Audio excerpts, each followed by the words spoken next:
Welcome back to the show, everybody. Welcome back to 32 Tots. It feels like it's been a while. I've been on some adventures, and we are doing a side-by-side cast for those of you viewership. I got my partner here, Luke. It's good to be running side by side, and listeners, viewers, buckle up. We got a special surprise for you all on the show based on some of the content from last show. So stay tuned. Luke, how's the hockey in your land? So good to be with you side by side. Doing well. Good to be back. Just wrapped up the sledge puck season. We're going to be recapping some nationals content in future episode here. So looking forward to doing that. But yeah, we were just out in Quebec for last week and the boys battled and we'll have to talk about that later. But doing good. Lots to talk about. That was the message I got from you on the plane ride home. Lots to Yeah. talk about. Oh man. Yeah. Like as far as the hockey in my lands, like I'll have to be honest, this past week was pretty much all taken up with familial obligations. That's not contractual, that's just familial. And Luke, I don't want to throw you or any of the arm busters out of the under the bus, but it was Mother's Day. How does that go over in the armbruster household with how do you take care of mama? That was a big thing for me this past week, taking care of the mom on my children. How does that go for you? Yeah. So we were actually still out in Quebec there on our last day of the trip, and Mama was back home. So we got the cards and the gifts all ready beforehand, and then sister came in clutch and delivered for us. So That is yeah, class. yeah, it ended up working out all right. So And got the job done. yeah, and maybe did she enjoy maybe having a quieter house without the boys? Nobody knows. We'd have to bring her on or get the insider source there. But quiet Yeah, days for moms on Mother's Day, not always a bad policy. Not not in the SBF policy manual, but yeah. Cheryl, you're our mother. You're our hockey mother. And so happy Mother's Day, Cheryl. You are our hockey mother, and you will always have that special place to all the other mothers. Thank you for all that you do. Taking your kids to practices, getting up early, uh, the drives, the practices, the games, the tournaments.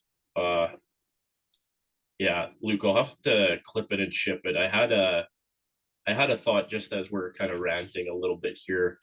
There was a whole playoff cup moment with mothers. It was a dedicated segment, and one of the ones that kind of choked me up was our boy who got traded for the Threads that I got invested in. Tage Thompson's trade partner, Mr. Ryan O'Reilly.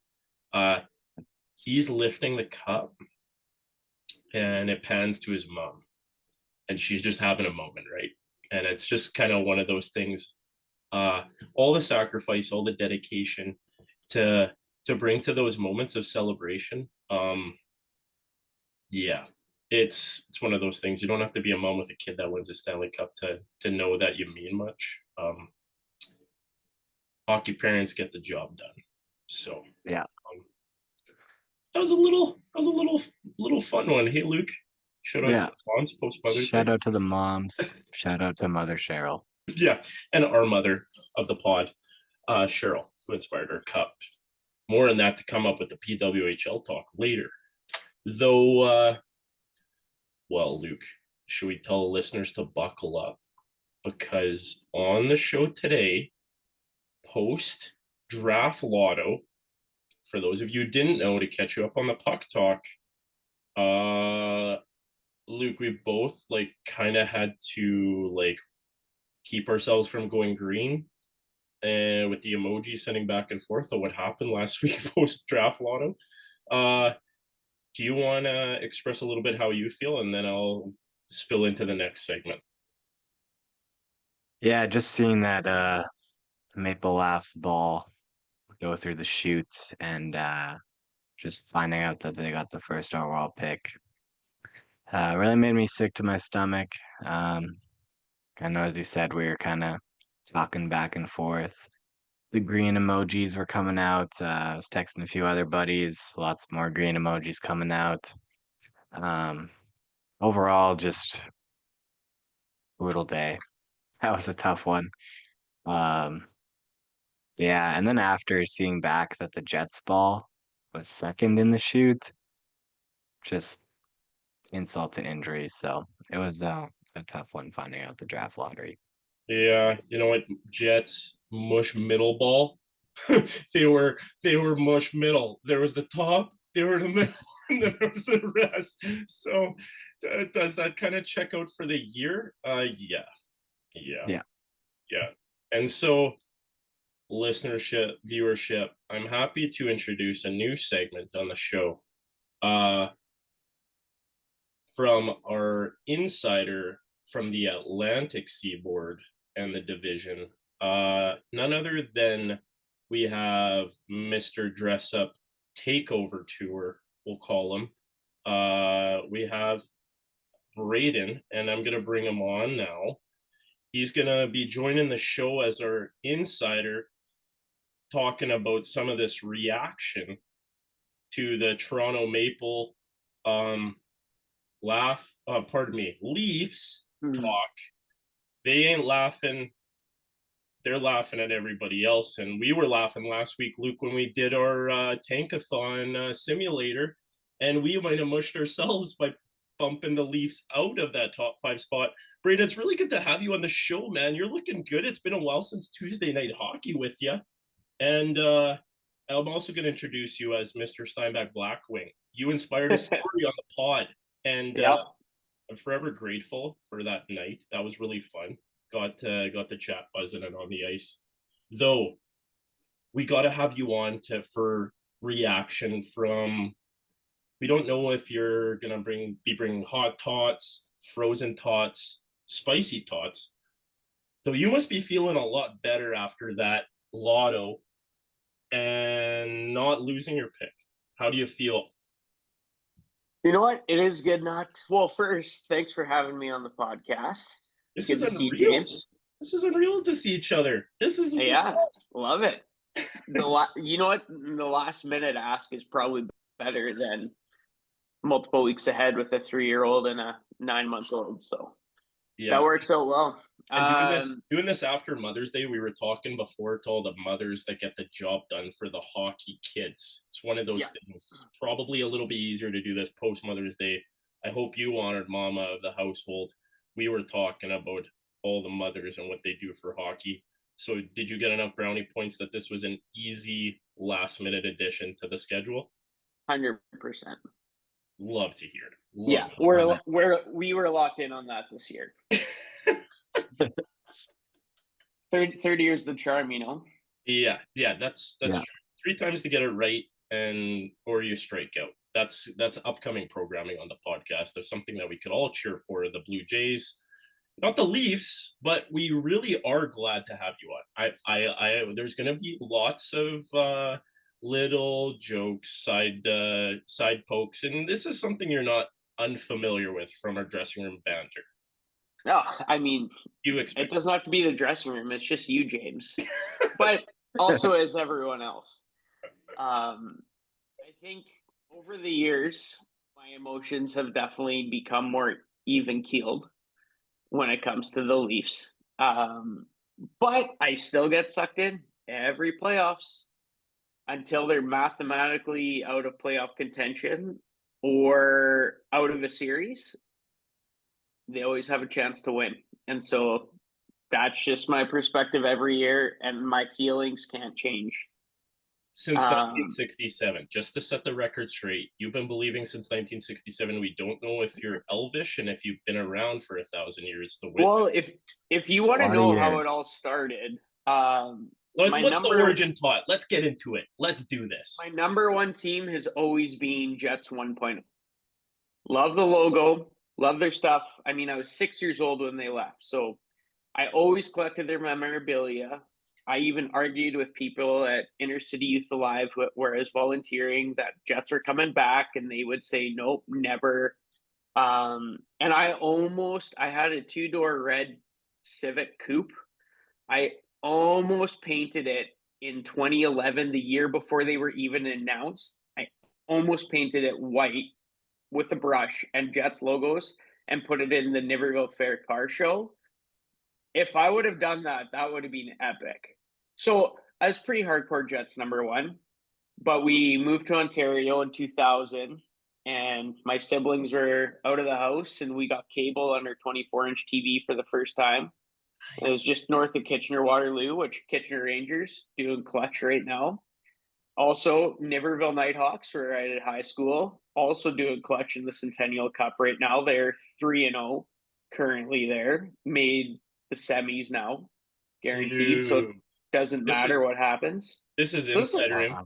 This is what we need. And Braden and Niverville played each other in the MJHL finals. So I have a lot of hometowns where I've been growing up going at it. So if we were to check the hockey DB, you're a suitcase. 100%. Yeah. Felix, I loved goalies when I was growing up, even though I'm a centerman. Like Felix Botman, that match. Belfour. My elementary music teacher played street hockey with Eddie Belfour when she grew up. So kind of always, followed him around. I mean, Patrick Waugh, loved him. Brodeur, all those guys. Kipper. What an era, eh? Hey, finally, Braden, it's good to have a guy of similar generation, because I was also like 5'6" when 1.0 left town. Yeah. And now the youth movement is a little bit overtaken because listenership, viewership. Felicia is not here. He's back on the IR. He's got other responsibilities for tonight. But we're playing penalty kill triangle with you, Braden. It's I love that origin talk. Luke. Love it. Here, one more though. So when the Jets came back, thought I was going to be able to cheer for them. But I had too many friends who never paid attention to the NHL and then did, rightfully so, with the Jets coming back. Yeah. And then they got on the Leaf hate train, as people do. And it was just like, I can't do it. So I've always cheered for them, but I've cheered for them to be worse than the Leafs. So if they would both get to the third round, I would be fine with it. But if the Leafs are out, but now I'm more like, I want the Jets to do good, just not against the Leafs. Yeah, that's okay. And that's where I'm at. Have the Leafs been to the third round? Not in a while. It's been a while. Luke, it might have been before you were born. Not to timestamp this or something. But, I actually can't remember a time in my life when they were there. So no, it's been a minute, but just to kind of bring it back there, you said you were a huge fan of the 1.0 Jets, and I know a guy, Shane Downs, spent a year there and then spent some big time in the Coyotes organization, who also, to bring it full circle, his GM at one time, John Chayka, has taken over for the Leafs. What do you make of that hiring and all that's gone on? Honestly, it's definitely a left field move. Keith Pelly is a bit of a visionary. He wears his heart on his sleeve, which I can appreciate. And so, you know what? He thinks Chayka is the man right now. I think they did a good PR move in bringing Matt Sundin back, because who doesn't like him? It sucked that he went to Vancouver for a little bit and didn't have a lot of success, but he was a good all-around leader. He was. So I would say a bit odd, but I'm not, and obviously I really don't know what happened between Doan and Chayka back in the day. I know Biz definitely does not support this move. That is for sure. But I think, you know what, the proof will be in the pudding. I'm not going to judge him on year one. I'll have stronger opinions, but we'll give him 2 or 3 years to right the ship because you have a couple expiring contracts. We'll see what happens with Matthews. I mean, Tavares is on a hometown deal now, so I'll take that any day of the week. But obviously, goaltending and defense, I mean, got to get locked in.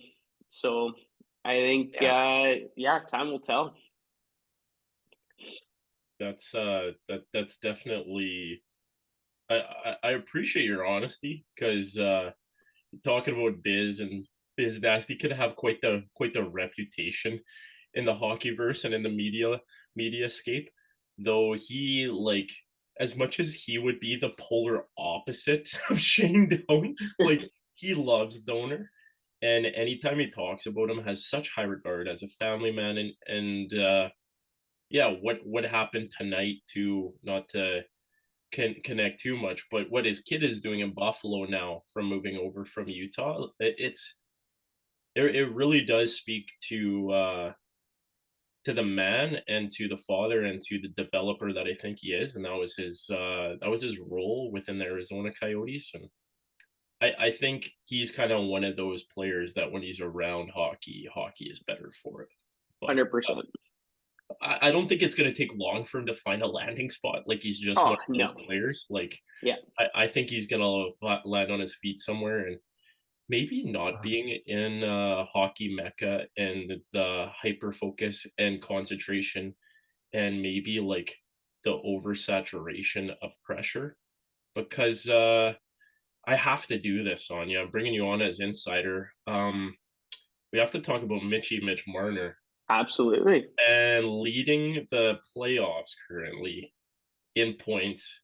You, on behalf of Leaf Nation, in this small mediascape of the 204 lands, but representing Ontario, and maybe this might be a little bit much, saying the unterrible side of how you treated him. Would you apologize to Mitch Marner on behalf of the Leafs and your nation for the treatment, and maybe he's not who you thought he was? I don't know. You know what? Torts is, Torts, obviously, there's no denying that Marner is an incredible player. He seemed like a rock star teammate. And skill wise in a regular season, there is absolutely no question of his talent.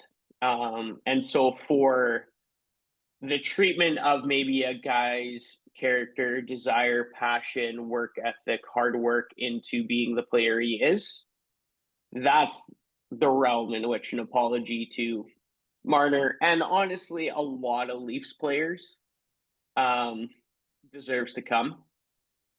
I think the hard part is, so one, Toronto's unique because it's, you love them or you hate them. And the hate that lives in other people's minds in Toronto is also outrageous. But the pressure that is there is insane. Like, I remember the last, I think, was it 4 weeks of hockey since coming back is Mr. Steinbach Black Wings. You were having some stats and expectations of over-unders, and you know what? I didn't meet one of them. So obviously, normally I would meet those, but there was this unbeknownst pressure that I didn't feel it, and yet it got to me. Why? The book got to you. The book got to him, Luke. It got to me. And so I'm going to say that happens in Toronto, and you just getting the monkey off the back, I think, is one of the hardest things, because the biggest issue that happens since the Leafs finally made the playoffs 2013, and then when Matthews came in, the pressure was just getting to the playoffs, and then it was to win a round, and that took a while. Not too unlike Ovechkin getting past the Penguins in the second round. Like, these are narratives we just love. And then we love to harp on him. We love to harp on Ovechkin for not getting there. And then one day he does it. And you know what? No one questions it ever again. And so it's a results-based business. But games 5 to 7 for the Leafs as a whole were astronomically horrible. Except for 2018, I got to go to Game 6 against Boston in the ACC, and they won, and that was epic. I wish they could have won the series, but at least I was there for a playoff win, which is fun. Ready for some stats as I was putting my 3-year-old to bed and getting them to sleep. I was looking up some stats. So this is stats on games 5 to 7. Yahoo only had back to 2013, so I can't go further for guys like Crosby, Marchand, Justin Williams. But since 2013, Mr. Game 7 himself, Justin Williams, out of 19 games, 8 of those were scoreless. Didn't have a point. So that's 42% of his games. It's actually not great. Sounds okay. Crosby, one of the best in the world since 2013. 7 out of 27 games he was scoreless. So that's a quarter. So for every 4 games he plays, he's scoring in 3 of them in games 5, 6, and 7. Now you wonder, how did Matthews do? Shabby. Out of 24 games, he's scoreless 9 of them. So 38%. So he's kind of in between Crosby and Williams in points in games 5 to 7.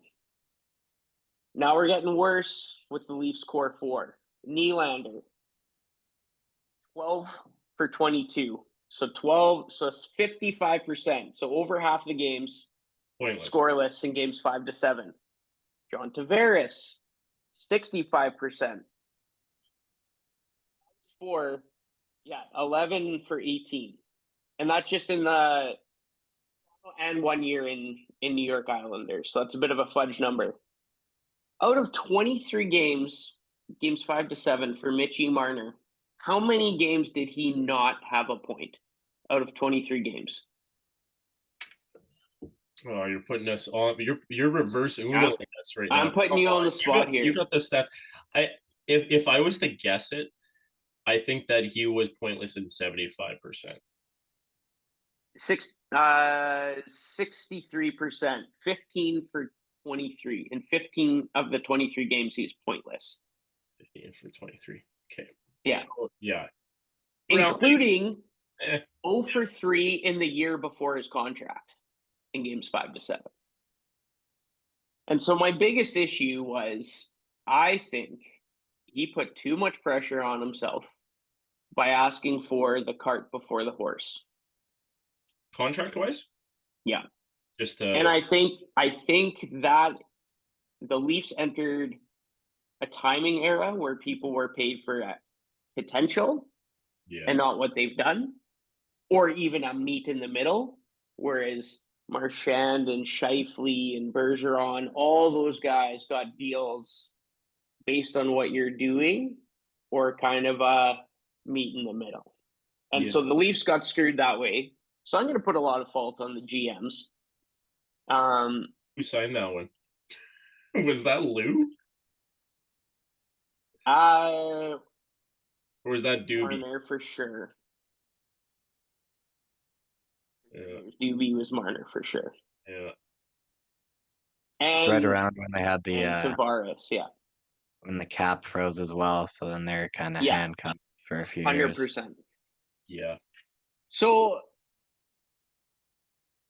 the point is that you can look at Marner and be in agreement that he did not perform when it mattered the most in playoffs for the Leafs. Yeah. That is unquestionable. Tavares and Nylander didn't do as much either. Nylander you have more grace for because his wage wasn't that high. Right. Matthews, star player on the team, you know what? He's performed decently in playoffs. I'm not going to say perfect, but of expectations of the 4 guys, Matthews has been the best and Marner's been the worst. And that's not disputable. Dude, you're killing it right now. This is the insidership we really need. Because if you were to ask me, like, honestly, truthfully, like, if I was to just look at an eye test, you did the under the hood right now. Based on an eye test, I would not say that Matthews was in between Crosby to Mr. Game 7. And yeah, even Mr. Game 7, he's batting whatever, 42%, I think you said. Yeah. To kind of put it in baseball terms, not to get to the side quest of that, but I kind of like that. Whereas and Ghetto Trip Bingo cards now. Am I surprised based on the passport of Willie Nylander? No, he's all Swedish and no Finnish, and so that's not surprising for me. Though the one thing that I would probably enter into this, which is an interesting dynamic that we've had on the podcast with our Southeast insider, who's all about Kucherov. We finally get to leave that behind us. He's done, and he's taken the show off tonight. Though the one thing that we had a debate on of like who's the best player, and like the Hart nominees just came out, and so Braden, not to take this away from your main quest, but I just want you to enter into this right now, where we had I clipped and shipped this to our group chat where there was Kucherov, McKinnon, and McDavid, and I said with a Sesame Street gif, one of these does not belong. And so the one thing that is an interesting and always in this debate is the center versus the right wing. And you being a center, getting back to a little bit of the origin, Todd, a little bit. My role is to be like Team Latvia behind me and Dogabin to just dog and dig in the corner. Like I know my role and I know I'm never starting, so I always like take my time getting dressed and then I'm just on the bench to start. Though for a person like you, and the center being the natural part of the game, it's so much different. And if you talk about a guy like Matthews, where he is involved in that much percentage of scoring, though Matthews' game is so much more than just scoring. Whereas a Willie Styles, he get paid for style points in scoring because he's on the wing primarily. Yeah. So the proof, like you said, is in the pudding of what they're doing. Though the one thing we did in our little fun AI simulation is you put 5 McDavids versus 5 Kucherovs. Who wins? We said that's easy. Like it's going to be the center because he has more of that rounded game. This is all like side quest fun stuff. But what I'm hearing from you and kind of that deep dive under the hood is just like the players, like putting it across the board, they were in that realm. I think if I were to ask you of like going into this off season and connecting this next, is not that they have to sign the guy from Latvia behind me like I did for Mr. Dressup. Though, do the Maple Leafs have the dogs? Because they've had the guys to get them to the playoffs. Do they have the guys to get them through is the motto that we've kind of come to. Do they have the dogs? Do they have the diggers? The guys like the New Hooks. New Hook is popping off for Montreal right now, and he's getting it done. Even a guy in Colorado that's like an Arturi Lehkonen type. That's those more Stankoven. Yeah, Logan Stanky Legs, Stankoven. Like the list kind of goes on. And the thing that I would ask you, and this is putting you on the spot, reverse Uno, is that number one pick right now, are you getting a player that you believe is actually going to take you and push you through? Or would you package that? That's a great question. I think at this point, you need to take that pick. And I just looked at the heights of McKenna and Stenberg because I think the Leafs need to get a bit taller. McKenna is 0.01 meters taller. And so maybe with Sundin we get Stenberg, but I think you either got to go McKenna or a D-man. And McKenna, I don't know what my gut actually says because a week ago I said that Toronto would eat McKenna alive. They would. But yet I agree. But yet there's something about him that might thrive in it. But that's an unknown. I didn't love his performance at World Juniors. But at the same time, he loves proving himself to people, and he's succeeded at doing that. So if that determination and grit can come through, I'm all in. So my biggest disappointment with the Leafs over the years, I would have loved to get guys like Nick Paul, Tampa got him, Charlie Coyle, like third line center. But the problem is we were so top heavy that we only had $1 million or $2 million for depth. And so the question wasn't good enough. The question is, can I have two $5.5 million players that are going to perform better for me in playoffs than Mitch Marner? That's ultimately why I think the 4 big boys up front failed. Yeah. I think they had a chance in a couple of years, and playoff game 7s, bounces happened. Like, look at Minnesota Wild this year. They have a solid team. There is no reason they couldn't win the Stanley Cup this year. But this year, there's a juggernaut that Colorado's feeling it. And 100%. Yeah. And I even think Carolina, I mean, my prediction at the beginning of playoffs was Carolina, Minnesota. But even if it's Carolina, Colorado, with amazing records going into the Stanley Cup final, it comes to a bounce. And that's the fun part about hockey. Yeah. Also, the frustrating part is there's a whole lot of shoulda, coulda, woulda. You can't predict these things. Every playoffs, we have our clear list of the 16 teams that are going to make the playoffs with the last 2. I mean, this year was a crapshoot. No one had Pittsburgh getting in there. No, we talked about that at length. Like, at even some Philly. Point, you were expecting Ottawa to get there over Montreal this year, but that didn't happen. And so that's the fun part. It's a sucky part in this current decades as a Leaf fan. Are the Jets bounces any better? Yeah. No. But yeah. So the cup. And you have to have some, I would say, injuries like that, the COVID year and Tavares getting steamrolled.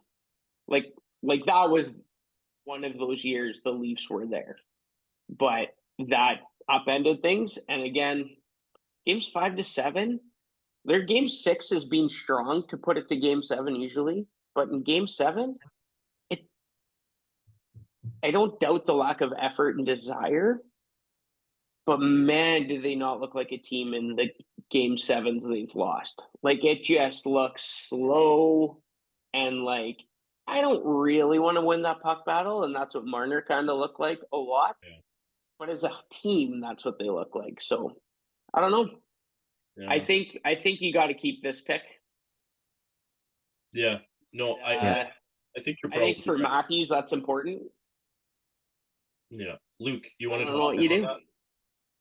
Yeah. So talking Austin Matthews, there's kind of been some reports heating up here that he's kind of got to see what the offseason looks like in its entirety. So, just question for you: do you have any like fear of him leaving? I know you guys gave away your first rounders for the next couple of years, so if he's out the door and it doesn't work out, you might not even have a pick in the draft to bank on to kind of rebuild the core. So, just wondering what you kind of think on the Matthews situation.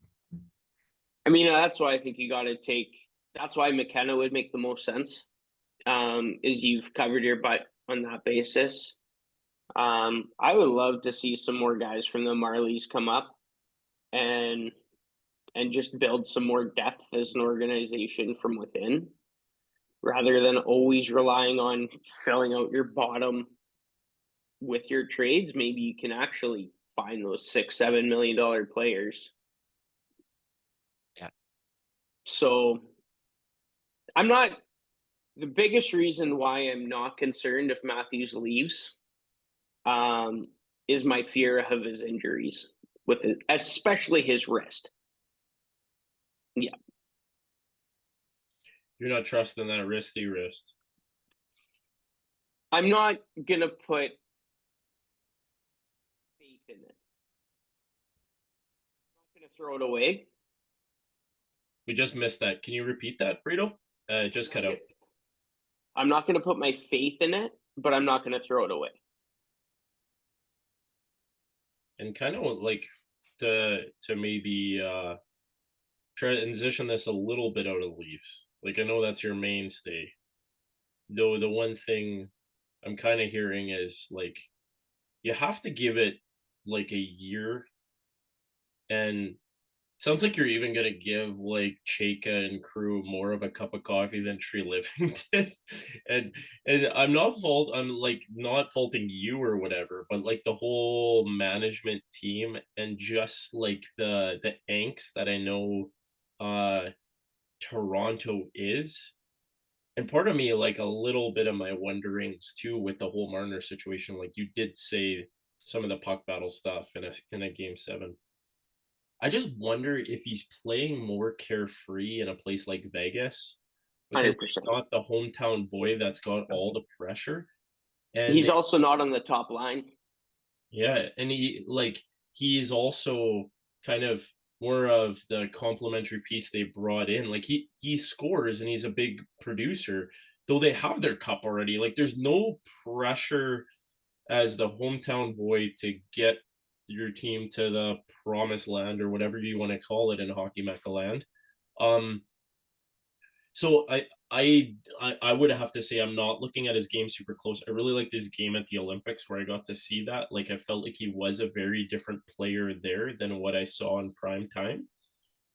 But I think if we had to maybe give you a concluding thought on the Leafs, I'd like you to have like the last word on whether it's the draft, whether it's some of the young kids, whether it's like, do you have a hopeful outlook with getting back to the playoffs next year, or what would be your wish list for the summer?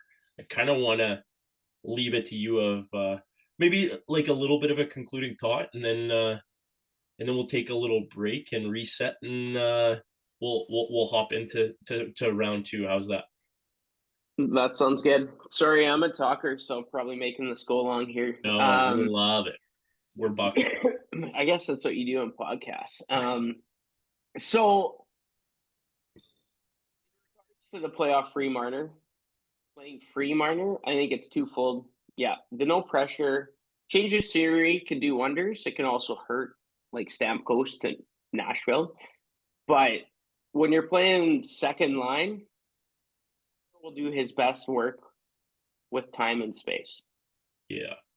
And so far, even in this playoffs, he seems like he's been able to get it a lot more than the tightest checkers around. So for the Leafs, I see a bit more size in the back end. Not ridiculous, but Troy Stetcher just can't move guys quite like a Victor Hedman.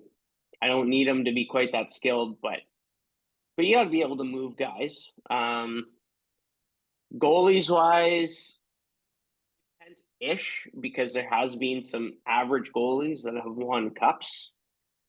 And so that part's fine. So I think bolstering the back end and somehow spreading the talent a bit more amongst the four lines. So, but at some point, chemistry's just got to happen, and what's in the locker room there. Like I don't know if change between Matthews or Nylander or whoever just needs to change.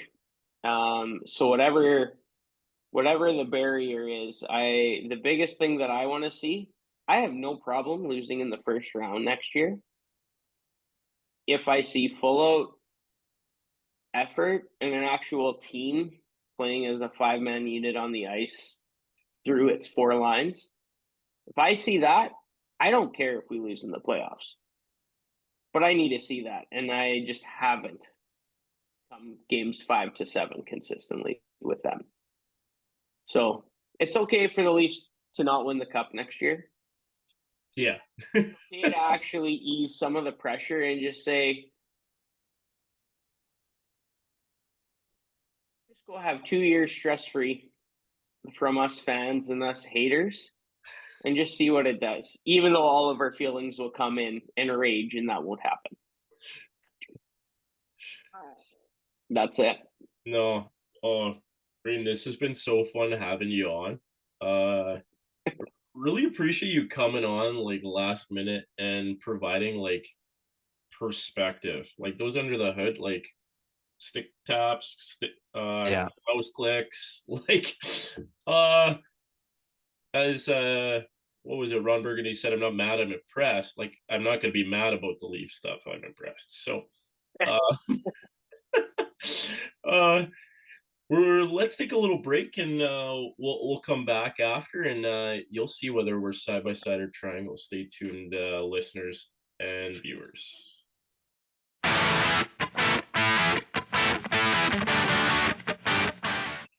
All right, welcome back to the show after a brief break. Insider Brado of the Atlantic Division. Luke, I think I actually just needed a bit of a break to breathe. Like, I usually when I have to deal with Leafs fans, pretty deranged, pretty like illogical. I think I think there's some pretty sound thoughts there. What do you think? Yeah, we usually don't speak about those lands on the pod too often, so No. mixed it up a little bit with a new flavor. It was great to have Braden on, so he could do the talking for us. So Yeah. speak we about these we got things. to have a little break, and that's not bad. They're bringing some new flavors, so appreciate him bringing the flavor. And yeah, buckling up now, getting back to it. Oh my goodness, the puck talk just keeps moving with these playoffs, Luke. Going around the horn here in the second round. We're kind of in the middle for some series. Some kind of look like they might already be done. Do we have a Stanley Cup final already booked? Let's get into it. Let's start off with the team that's already booked their ticket to the conference final. The Cardiac Canes, the Caniacs, our Prince Nikolai and crew are going to the division round with Rod the Bod. I'm gonna throw this over to you. What are your thoughts, Dinkin? Yeah, so the puck talk's moving, and the Carolina Hurricanes are moving on yet again. And all it took was 4 games. Selfishly, just wanted to plug. I have them in 4 in this series, so helped out my bracket. Yeah, Carolina Hurricanes making NHL history with the first ever double sweep, round 1 and 2. So pretty impressive from this wagon of a team. Honestly, just been utter domination by them. Just watching them just kind of roll over these teams in the first 2 rounds. Stankovens on fire. We had the Seth Jarvis with his buddies moment. Yeah. Nick Ehlers, my Danish king. He's succeeding. Getting a little more opportunity than he had in the 204. So nice to see, even though it hurts that he's not wearing my threads. But he's popping off. And then you got a hot goalie in Freddie Anderson. So right now they got all the pieces. I could see these guys being in the cup final come June. But yeah, just been domination by the Hurricanes. Also kind of has got me a little bit again questioning the playoff format here. You kind of take a look, and if we're going like 1 to 8 seed, this Carolina Philadelphia matchup would have actually been the first round. So Wow. just a bit of an interesting thought there. Not to get too ahead of ourselves, but that Colorado Minnesota series, it's got the makes of a Western Conference final to me. So yeah, not entirely in love with the playoff format, but the Hurricanes are definitely feasting on that. Yeah, they're eating their tots and having their tots too, cake style. I have to say on everything, like Let's just go back to you dubbed him king. He's still my prince. We might get there with being enshrined in glory, Nikolai. Though seeing him score that breakaway goal was kind of like, oh, like I missed that in the Jets threads. Though, like for everything that he did for our lands and how long he was here and dedicated, and he was a free agent, and they didn't pay up or they didn't give him the plate with what he really wanted to serve, perhaps. Yeah. I'm just kind of pretty invested there with a lot of connection, like you said, Seth Jarvis and his buddies sounding the horn, and that team, I think, if you had to ask like what team would I want to kind of be a fly on the wall in, or what team that would I want to kind of be a black ace and just be on like the fringe, like that team just looks like they're having a lot of fun and they've gelled. Like it was something Brado, I want to give him like kudos to in the prior segment, like talking about his Leafs was just like going forward, it's really going to be about chemistry. And this team has chemistry. I see the culture from the head coach. And even I think the head coach maybe having more of a influence on the culture in a interesting way than maybe the GM, because they had Don Waddell, I believe, prior, who's now in Columbus. And memory doesn't serve me right, but the guy that kind of got in there with some of the stat trick. He's a big stat guy. I'm mushing him right now with the name. Polsky. Tulski, thank you. Yes, Tulski. And like he kind of slots in and keeps doing the thing, and he's the one who kind of orchestrates the big chip for Mikko Rantanen. And then that gets shipped out, and the pieces he got back are now just popping for him.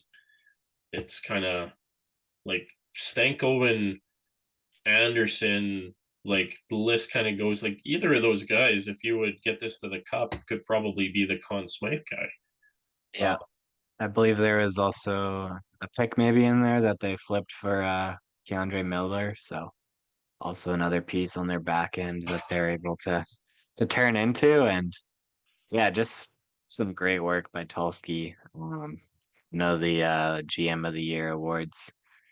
The nominees just came out this year, and I believe he was snubbed from that. So Yeah, that's a tough one. I think I saw the list and I'm kind of just like Billy G and what he did to make Minnesota into Quinnesota. It's just like give that guy yeah, that award, because I think he's just completely reshaped that team. And I think I think Hughes signs there. We're kind of getting into maybe the next series, which is kind of a nice natural segue. But I think the one thing to maybe bookend the Carolina series a little bit is just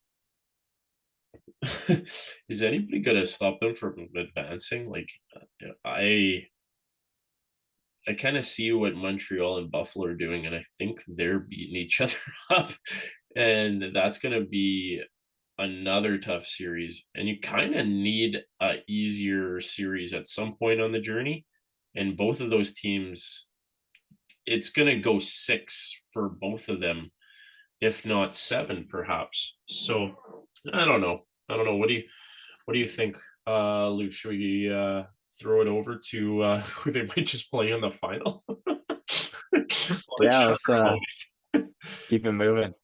Yeah. Carolina done. Uh, Another C. Colorado. Colorado and Minnesota. Colorado getting the job done in Minnesota.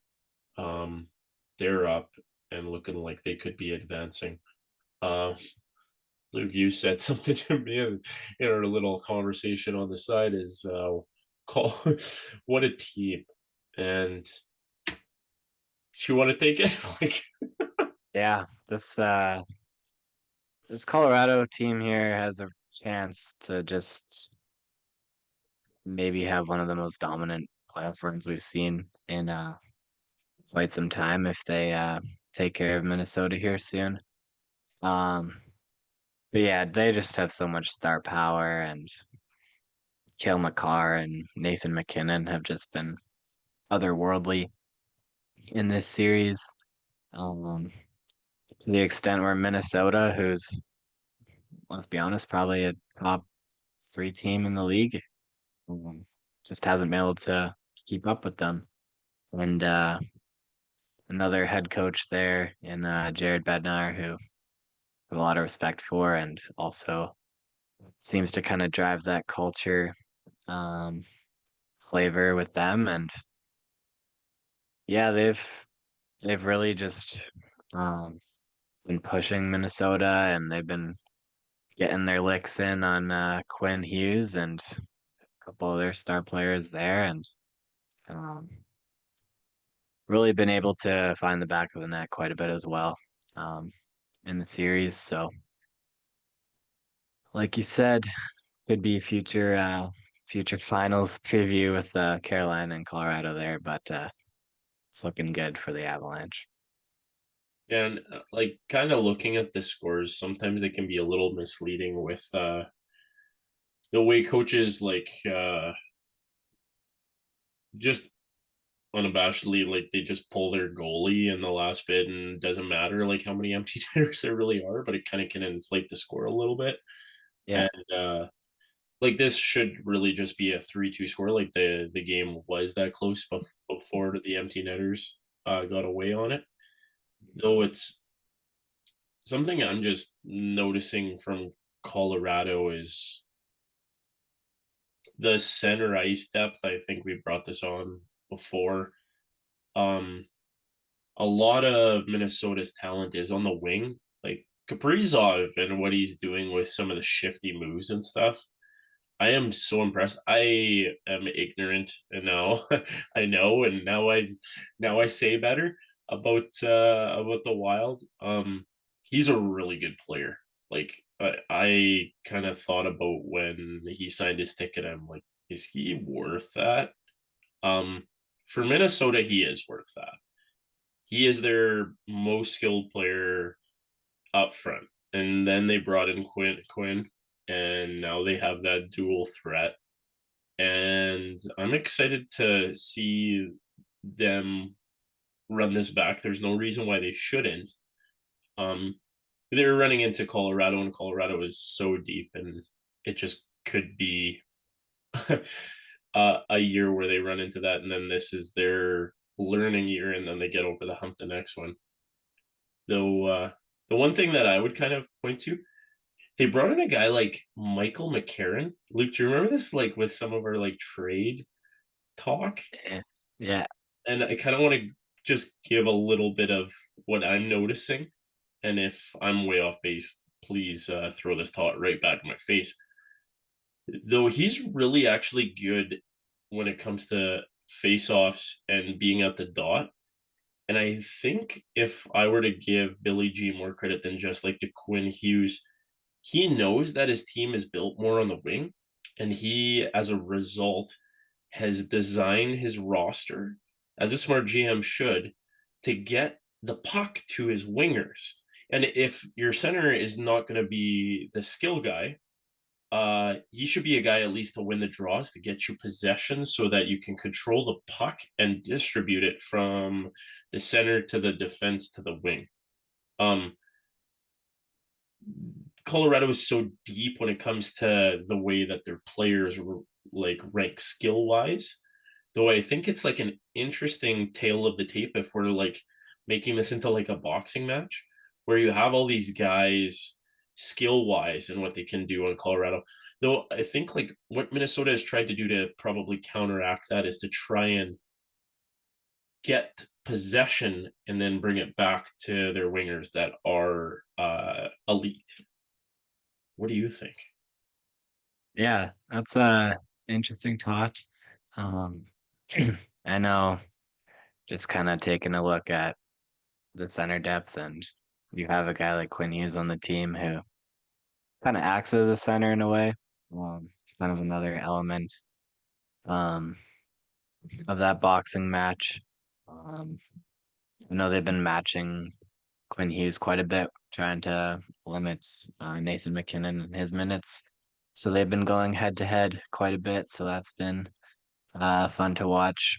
Quinn Hughes right now is averaging 31 minutes of ice time a game in the playoffs, which is just absurd.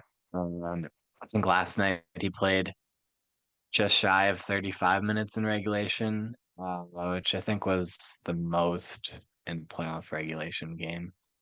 Um, so he's just munching some minutes, but yeah, it's a cool matchup to see kind of the tactics and um, just the keep away that kind of the teams are trying to play against each other.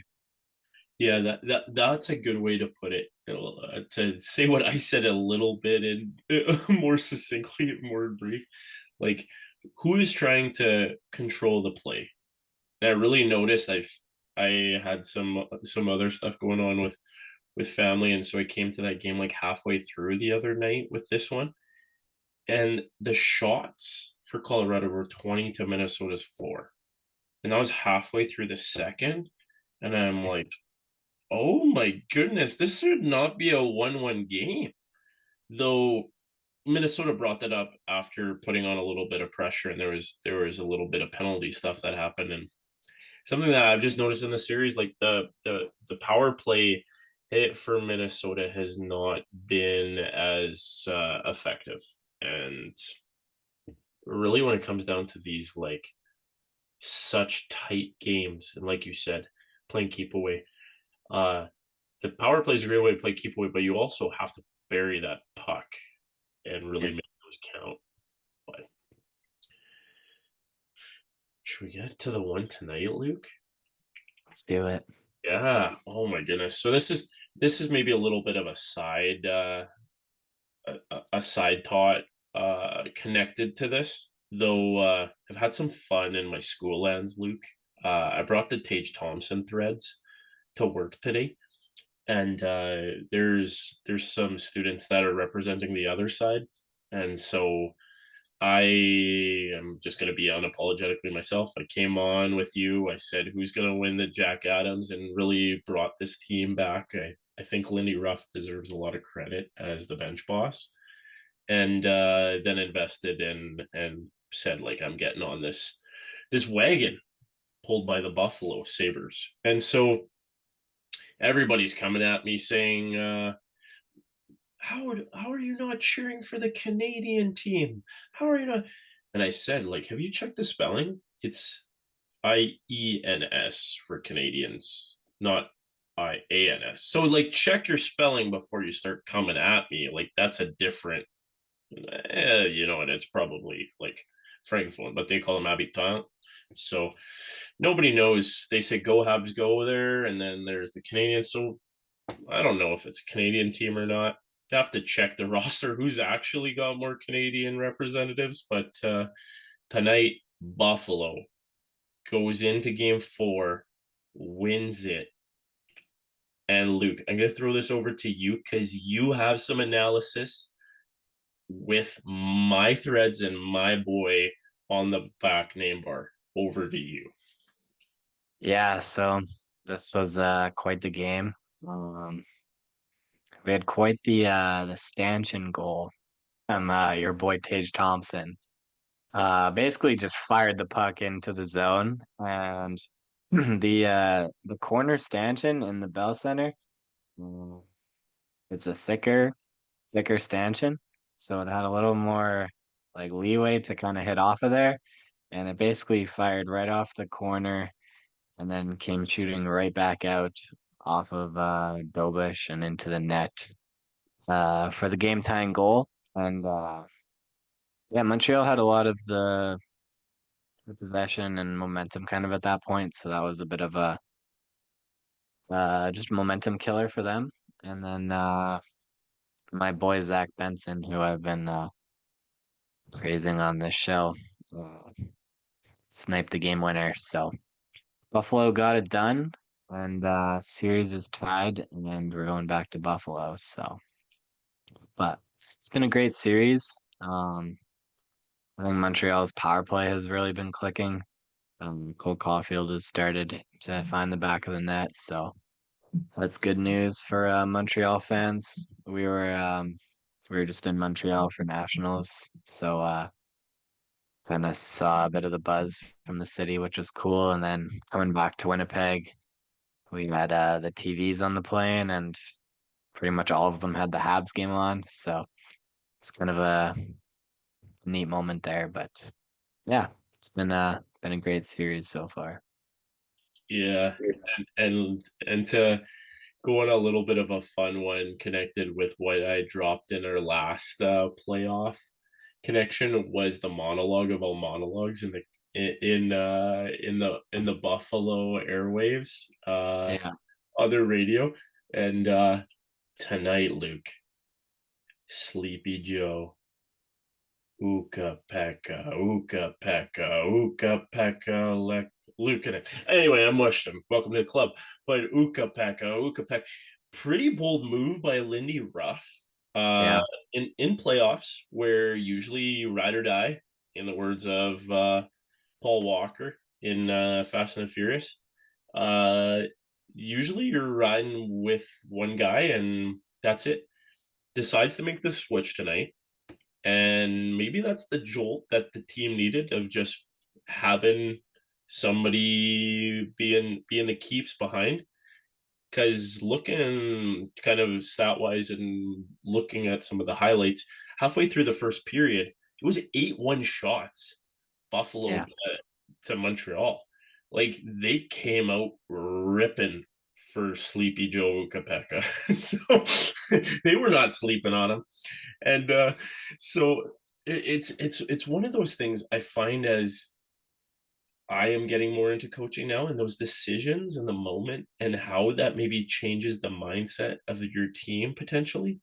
Those are kind of the chess moves that I get more invested in.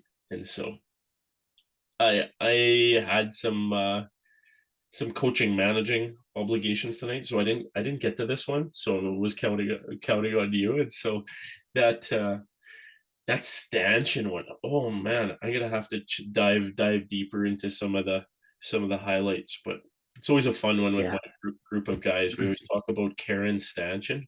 It Karen's off the stanchion, and so there's this like character that's Karen stanchion. yeah, Good old Karen Stanton comes to play all the time. yeah. She was in play tonight. Just going back to the Ukko-Pekka Luukkonen. Yeah, he made some big saves when the Habs were up 2-1. Um, off of Cole Caulfield on the power play on some one-timers, and he came up big. So yeah, definitely a bold move from Lindy. It's kind of been a Todd I've kind of been noticing this playoffs with the coaching and some of these moves that they're maybe quicker to make. Um, so that's kind of been interesting to see, just as in the 204 land, we kind of get the same flavor for the whole season. So just kind of seeing how quick coaches are to react and play guys. Like you saw Brendan Gallagher come in for a game and he scored in round one there. Um, and even just going to Buffalo and the trade pieces they got from us with Stanley and Shen. And after 3 games or so, they broke up the pairing. It wasn't working. Um, and then you kind of look at the 204 and maybe it's not the best that these guys were stapled to each other for the whole season, but that's another story for another day. But yeah, it's been cool to see all the coaching changes and trying to find matchups and opportunities to get your best players in positions to score. So No, I had to bring up the deep pairing. I love it. Even in a win. Yeah, you know what? Like maybe coaching does affect your team's performance, and uh, more of that in off-season talk. We're gonna have some fun, maybe playing general manager with our hometown club come off-season of what our dream off-season would be from the Jets brass. Though I think this is going to be a really fun series to watch play out. And is there going to be anything left in either of these teams' tanks to go against the Carolina Hurricanes? Nobody knows. Nobody knows. They could dig it. The one thing is, if Buffalo does win, they have home ice, which between Buffalo's barn and Carolina, like both fans, very rowdy. Like I the podcast whisper that I've dropped before, like I've heard that like the Carolina atmosphere is kind of like a tailgating college football kind of atmosphere, and the arena is kind of a little bit up on its own and up on a hill, and you kind of got to get up to it and stuff. So it sounds like a neat experience. So nobody knows, but we save the least for last. No, no, just this one that maybe gets a little bit more neglected because we've talked about maybe the playoff format and maybe some of the challenges and the pillow fight that was the Pacific, and both of these teams being from there. I'm still gonna quack, Mr. Ducksworth. Tonight, maybe not quacking completely, though. Score update for those of you, you'll be able to check your your box score already in the morning if you're not staying up for this one. But tie game, it's going into the third. Done. Pardon me. Going to overtime. Tie game. We had Scorafia, then Hurdle that came back after Beckett Seneca, who scored for me and my fantasy team in the regular season. But Mr. Primary Assist himself, who's bringing me to the top. I was the mush middle, and I'm climbing up in my playoff pool. Cutter Goche, another primary on Oleg Zellweger wrist shot to tie it up with under 5 to go. So Vegas and the Ducks here. I kind of didn't expect the Ducks to hang in this one this long, Luke. If you were to ask me honestly, truthfully, I'm saying quack, but it's tied going into overtime, and the series is tied. Yeah, it's definitely been a bit surprising for me with this matchup. Truthfully, I haven't tuned into too much of this series. It's delayed in time zone. I'm busy with those sledge duties. But like you said, your boy Cutter Goche has been really impressing me this series. It's one of the coolest releases in the league when he shoots the puck and then just kind of can get it off from anywhere. So he's been a lot of fun to watch. When going on to the Vegas side, we talked to Mitch Marner, but just to talk a little bit more about him, he got the hat trick. He got the 3-assist game to follow it up. He's been big time player for the Golden Knights. Yeah, it's been a close series. The Ducks have really impressed me just from how they played in the regular season compared to the playoffs. They've really kind of flipped that switch, probably more drastically than most other teams entering the playoffs. Just kind of regular season, we're a little more loosey goosey, no pun intended, on the defensive side. And then moving into the playoffs, they've really been able to lock it down back there. And their big boys up front, like Carlson and Seneca and Goche, have all been producing. So yeah, been a good series. Be interesting to see who takes this game. Yeah, and not to get back on maybe my flavor for this pod, coaches, like this coaching matchup has a fun flavor to it with two guys that have been around the game for as long as they have and the success that they've had in varying capacities. Though Quenneville, I think, would be such a stabilizing presence for that young team. I think by Pat Verbeek going through the proper channels and bringing Quenneville back the proper way, and yeah, what kind of needed to be like reconciled with what happened in Chicago, we can forgive. I think that's something that maybe hockey at times we maybe there's players that get blacklisted or people that get blacklisted for too long, and I think in this one to have the redemption arc for Joel Quenneville, I think hockey is a better game when he is also in it, and the reconciliation that's happened there, and I think that's something for me to have him in and being a veteran coach in a young team, very reminiscent of a young Blackhawks team that he got to kind of take over with all those young guns. And they have an embarrassment of riches there. Like, it's just very fun to watch their team and the orange threads that I'm just really enjoying, the bright popping off the ice. And yeah, like they could do it and go up tonight, which would be pretty cool. We'll figure it out in the morning. These ones get a little bit late, but works for our recording schedule. But Luke, we're gonna maybe shift it over because there's a fun flavor that's happening over in the professional women's lands, and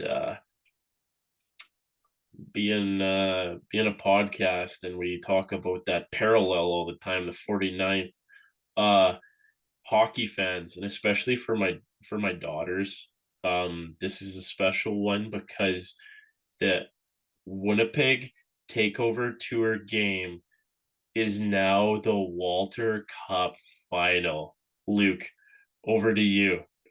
Yeah, so Ottawa, they punched their ticket to the finals against Boston, and then just tonight, the Montreal Victoire also punched their ticket.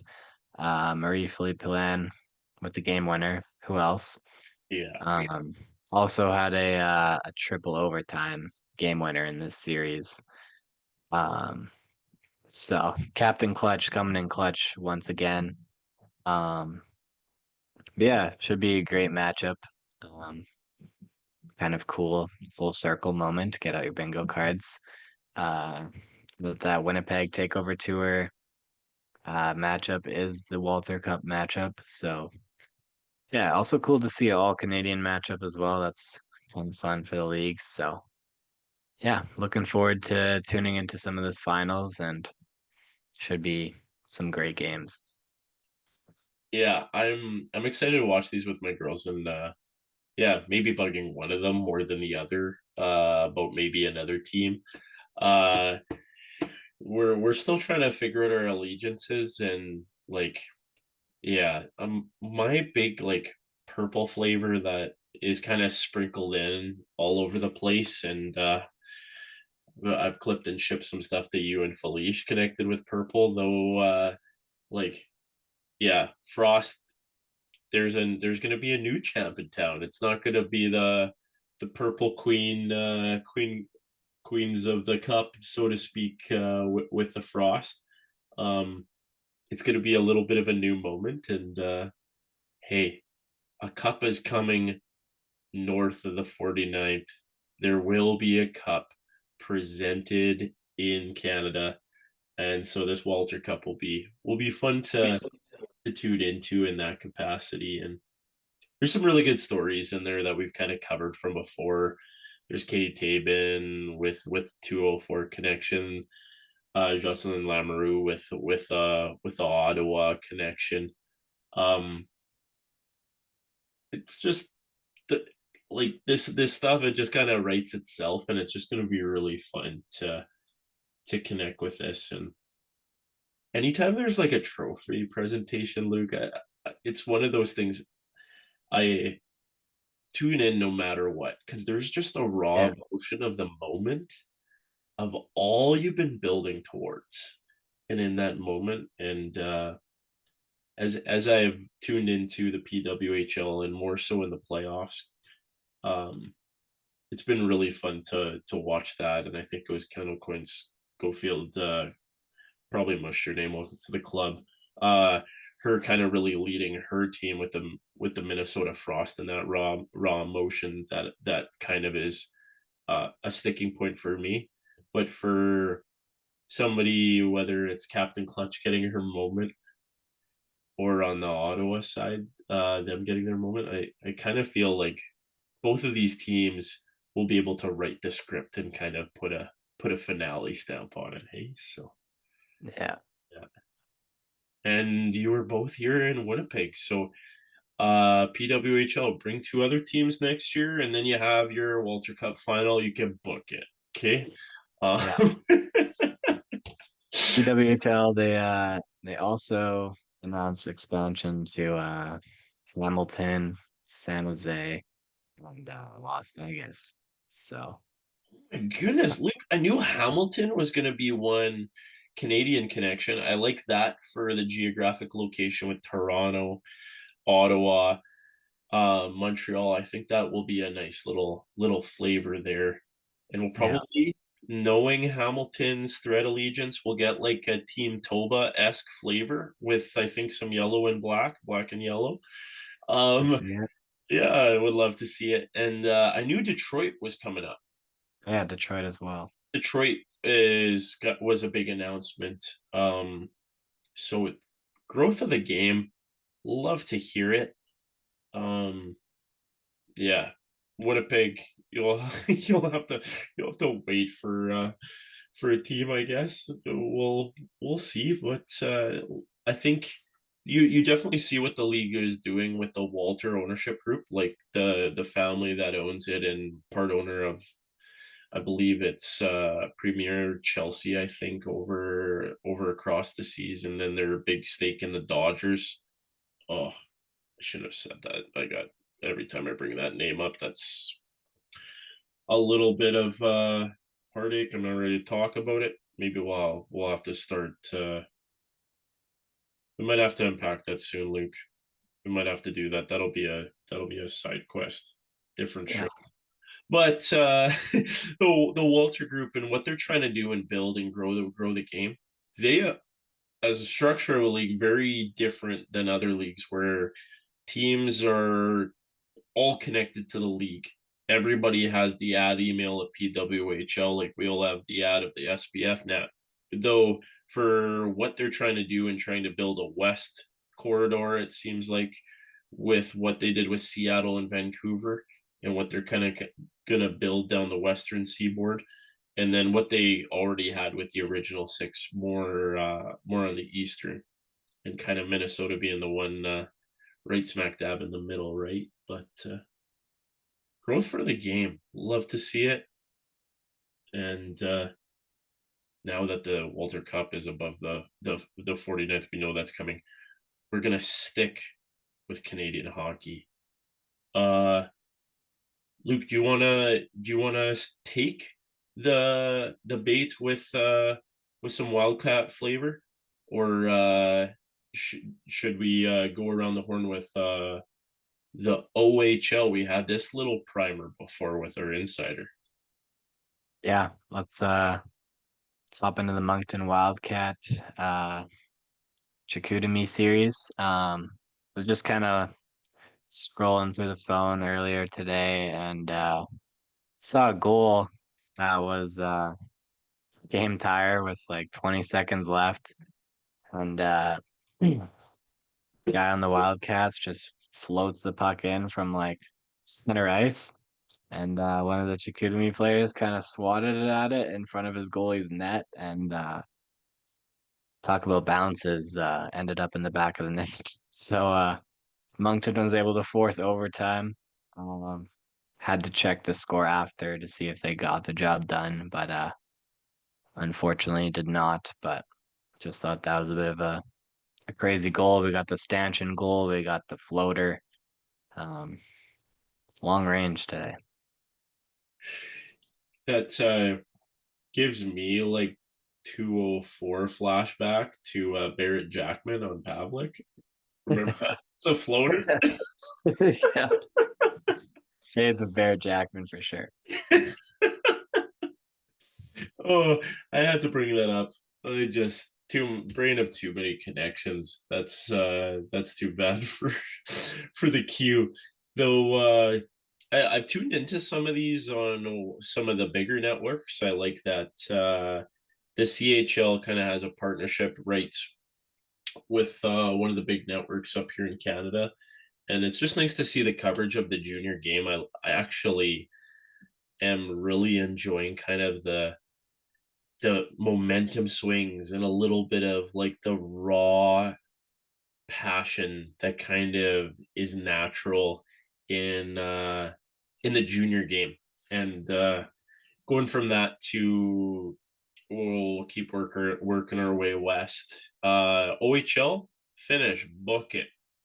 Like you might have heard before with our insider from the Leaf Connection, and he did some time out by Kitchener Waterloo. The Kitchener Rangers are your J. Ross Robertson Cup champions, completing a sweep of Daily Dale Howardchuk's Barrie Colts.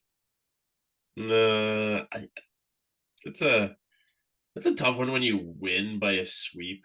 Kind of makes me like a little bit skeptical of maybe what the talent spread there was. Though MVP was Sam O'Reilly of Kitchener, and it's their first title since 2008. Just got it up on the tools here, so a little bit of a drought, which Kitchener being a pretty successful program, I'd say, in the OHL, definitely probably up there in the upper tier with other programs like London Knights always gets made fun of on other Puck Talk podcasts. Though, Luke, any connections with the OHL? What do you think of those two? Yeah, sounded like quite the domination from Kitchener Rangers squad. Um, Maybe a bit of a Uno reverse for the Barrie Colts. Maybe they might need to be trying harder now. Yeah.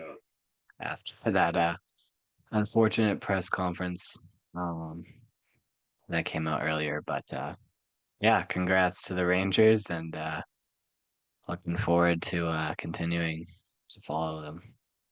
Yeah, this Mem Cup will definitely have some interesting flavors. I'm definitely gonna be tuning in because we have two teams booked now. We got the Rangers and we got the host Kelowna Rockets, and flavor for me is TJ Gimla, and talked about him being in the top 50 board of some prospects, and yeah, between your Moncton and Wildcat flavor there, Luke, with what happened there, we got Caleb Denwaye, and then you got TJ Ginla. Could have some strong Mammoth flavor in this Mem Cup, though.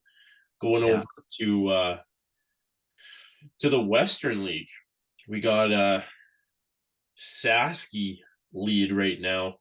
Prince Albert Raiders lead 2-0 on the Everett Silver Chip. Silver Trips. Mushja, welcome to the club. And Chenwineth Cup is going on. Just saw this pop up, Luke. Daxon Rudolph suspended, I believe.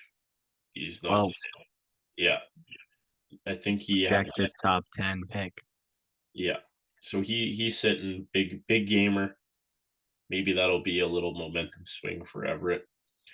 Though the series is shifting back to Prince Albert. They went into Everett, swept them. So this one nobody knows yet, but Saskatchewan shows up to WHL games because it's the main ticket in town, and so I would expect the Prince Albert barn to be rip roaring for their Raiders. Any other connections between those two, Luke, before moving on to the next? Yeah, not too much on this series. Just kind of a cool connect. Carter Bear, who has relation to Ethan Bear, who spent some time in the National,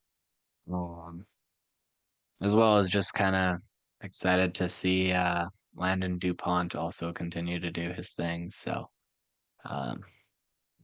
got some good players in this series, and looking forward to seeing what else goes on between these two. If memory serves me right, Barry is drafted already, correct? Yeah, I think he's maybe with the Vancouver program. Yeah, I think yeah, I think you're right. We could confirm that on the tools, though. The one thing with Len Dupont is that we're gonna get another go around with him potentially in the Western League, unless if he pulls the McKenna and he all of a sudden decides that he's done it because he actually got into the dub as an underager, so he might do the college challenge try as McKenna did. Yeah. Carter Bear is part of the Yzer plan in Detroit. So another 204 boy. Um, yeah, should be fun to kind of follow him. Yeah, yeah. That's well, Iser plan. Lots of thoughts on that, but that's off season coverage. They ain't mainstays right now. Um that's it for the CHL across the junior landscape. Luke, I feel like I just want to keep this going, but we're already at concluding thoughts or side quest time. And then all of you listener viewership, you're gonna have to tune in for some sledge recap in another show. Though, Luke, any concluding thoughts, side quests, what have you? Yeah, just excited to continue watching the playoff hockey um, as it unfolds here. Um, yeah, that's kind of about it for me, but should be good. Yeah, and really the main side quest that is not a side quest. It is a main quest in the next show will be Sledge National Recap, and I'm excited to unpack that and buckling up side by side with you.